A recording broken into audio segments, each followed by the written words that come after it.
Yun, no, mga lods, agawan. Saya na naman ang mga kids. Ayan, nakatikim na naman na papa. Let it, let it, let it, let it, let it hang, hang.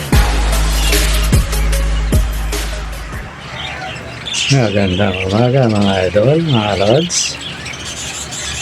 Ayan, mga kids, agawan na naman. Ayan nasabi.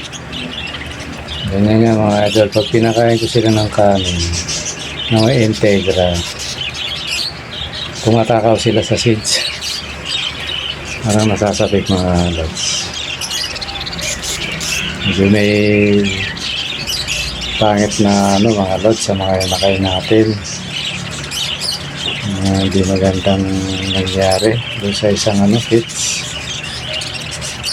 Ginulpi nung nanay mga idol.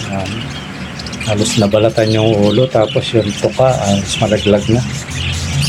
Kawawa, kaya hindi ko lang kung bakit samantalang matino naman yung ibon na yan. Biglang nangyari yung inakay niya. Mga lods araw na lang yun, iiwalay na Ngayon tuloy, ginawa ko. Inagahan ko na lang, pero hindi kahit paano marunong na silang kumain. Inalis ko na yung iba. So, observation pa yung iba. Kasi ito, hindi pa masyadong marunong.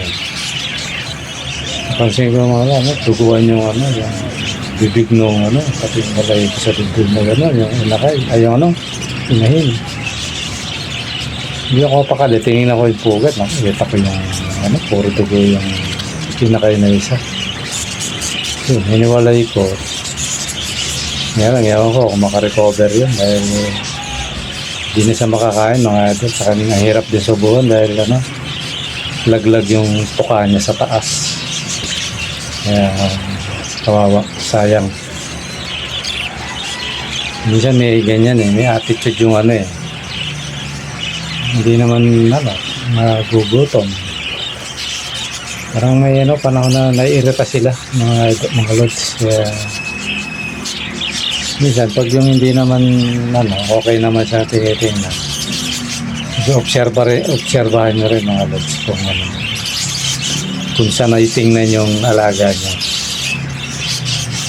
Pag medyo kinakalbo niya yung mga inakay niya, alisin nyo na kagad. Ang kasunod nun, titirahin na yun, baka mapatay. Yun mga lods,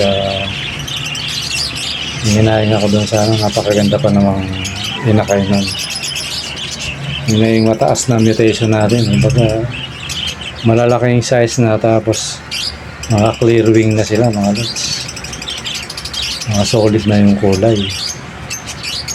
Yan, nadadali na Tapos si Tweety rin,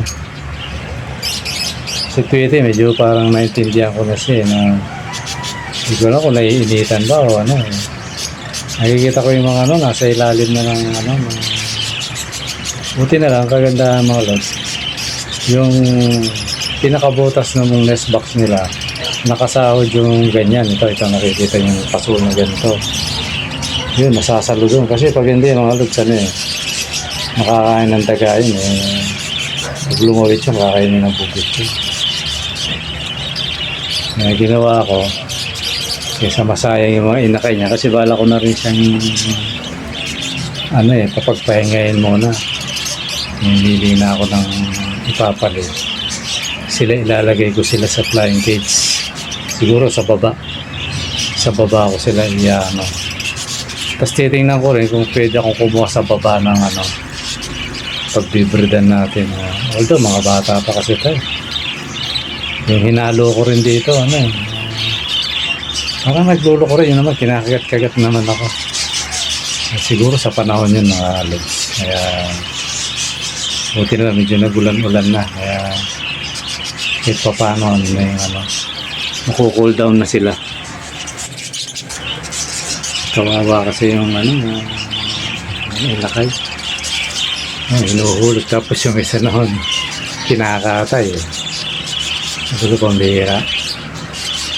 Hindi ko lang kung anong dahilan kasi dati naman di sila ganyan. Baka sa panahon yun mga lods, naiirita sila. Ayan, mga lods. Pinamigay ko yung ibang ibig sabihin lods, pinigay ko kay Batik. Tapos yung basal natin, binigay kong 2 na inakay. Dinagdag ko, tapos tinitingnan ko kung ano.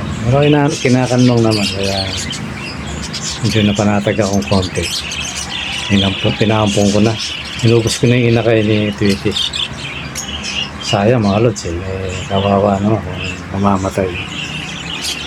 Tapos, magpapalit tayo ng breeder.